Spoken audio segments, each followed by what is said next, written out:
after experiencing bias and mistreatment in various businesses, two women of color from Colorado have decided to create a website to help give minorities a safe space to share their own personal encounters with discrimination at local businesses.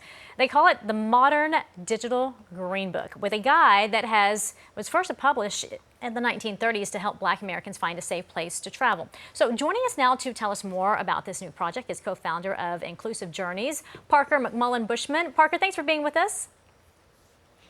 I'm so excited to be here this morning. Well, we are excited to hear the information that you're providing because it's very valuable to our viewers. Let's talk, before we get to what's in this modern day Green Book, let's talk about the idea behind it. What inspired you guys to take on this initiative? Yeah, so me and my partner, Crystal Egley, decided that, after being in really the conservation field for such a long time and loving the outdoors, but being in situations where we weren't always sure if we were going to be safe, we started thinking about this idea. Crystal originally came up with the idea and was like, I would like to bring back the original Green Book in a digital form, so that we could identify places that are going to be safe for us. As women of color, we can never be sure when someone's bias, conscious or unconscious, is going to affect the way that they serve us or the experience that we have in a space. And so we wanted to create something that would allow us and other people of marginalized identities to begin to identify spaces that would be safe for them. I think for people to understand the importance of this, they have to understand that, as you mentioned, people who have been marginalized have had really negative experiences at places. So give me some examples so that we can see that something like this is absolutely, even in this day and age, necessary. Yeah, so, with me and Crystal specifically, Crystal has been refused service by knife point at certain spots. I've been in situations where I've been with my children and have had people stare at me or refuse service to me. We see it every day in the news, even. Just a couple of weeks ago, there was a woman who was at a hotel using the pool with her children and got the police called on her because the hotel management didn't believe that she was a guest there.